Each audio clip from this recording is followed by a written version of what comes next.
Hello, everyone, and welcome back to another Premier Injuries Daily Roundup. Now, we've had a busy weekend. There's lots to go through. And of course, we have a raft of Carabao Cup games this week taking place over Tuesday and Wednesday. We also have the Europa Conference League game with Hibs travelling to Villa Park on Thursday night. So there's always a good opportunity there to get some official team news updates throughout. And of course, we'll be following all of the press conferences as we usually do. Now, back to last weekend, lots to talk about, lots of updates to offer. We'll start at Liverpool, who maintained their hoodoo over Newcastle at the weekend, despite playing the majority of their match with only 10 men. That was because Virgil van Dijk was dismissed for a tackle on Alexander Isak.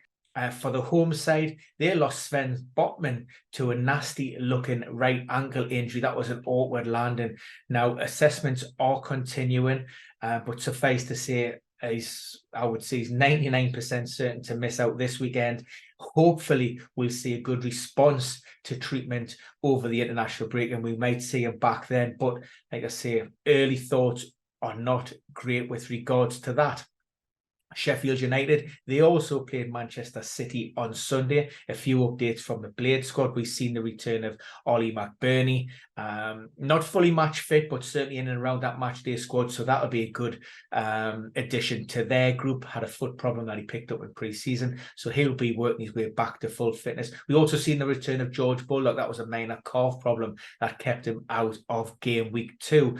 With regards to Max Lowe, he was absent from the team with Ben Osborne moving in on that left-hand side, and it was his replacement that went off with look like a suspected groin injury. Now, again, with a very quick turnaround between matches, I wouldn't expect him to feature in game week 4. However, Yasser Lorishi, the Frenchman, would be a like-for-like replacement on that left-hand side. And just a note with regards to Max Lowe, that was an ankle problem he picked up, I think was tripping over a hose pipe down at a pre-season friendly at Derby. That hurt his ankle. He's been managing that issue ever since. Now it's time for him to take him out of the action, and a decision will be made on how they're going to proceed with that, whether it's tread conservatively and just let nature take its course, or there may be some kind of surgical intervention with that. That remains to be seen. For Manchester City, they were without Manuel Akanji from that group. That allowed Nathan Ake to return to the team. There's a little bit of illness, bit of gastroenteritis sweeping through that City camp. That also meant that Phil Foden was restricted to a place on the bench and just minutes from the bench as well, very, very late on. So that was the reasons as to why, although the assistant boss did say that his admission from the 11 was more about utilising the strength and depth of the squad. For Burnley, Jordan Bai, we've seen him limp off on the opening weekend. Now, we were hopeful that it was more of a fatigue-related hamstring problem, but it's since transpired that Vincent Kompany indicates that it was a muscle injury, hamstring related.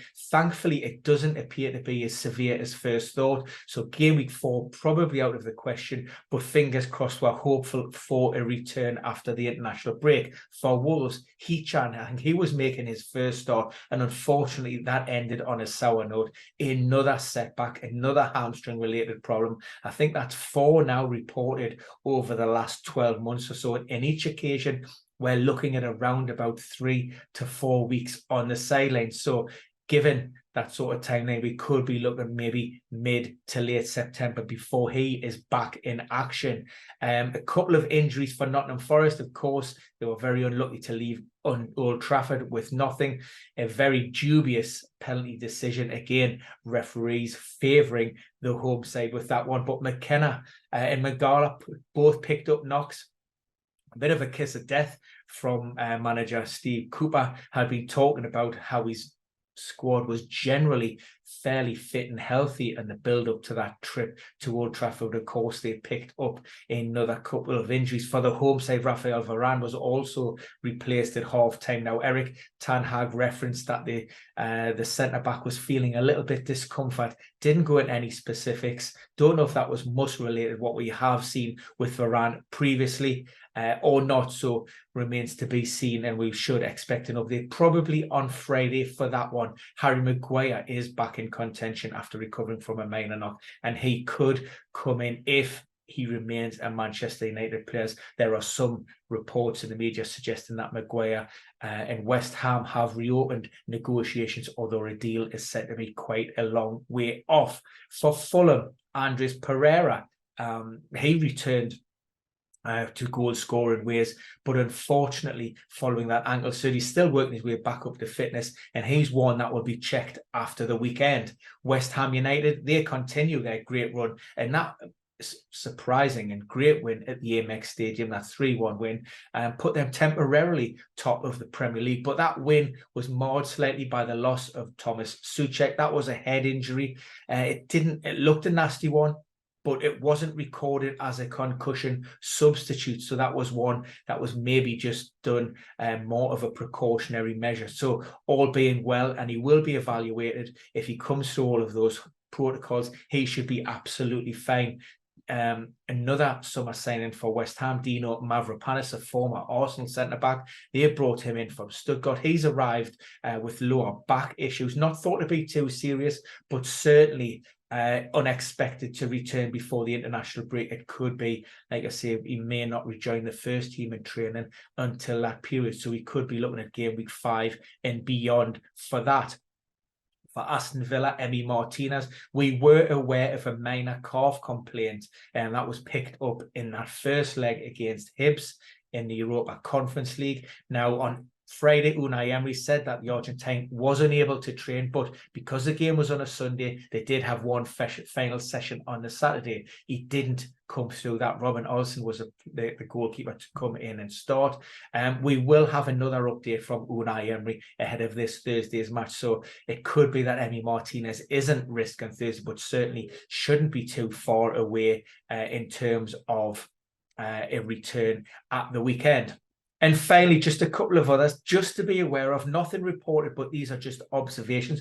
Joe Linton, he was seen icing his left knee after being replaced on Sunday against Liverpool. That looked like they'd been come together. Nothing too serious. He did try to continue for a couple of minutes. Of course, he went into that Liverpool match again, having missed sessions earlier in the week. Willian, unlikely to feature for Fulham in the Carabao Cup, and also a slight concern ahead of game week 4. But after the international break will be good for him. In terms of everybody else, we're pretty much as you were.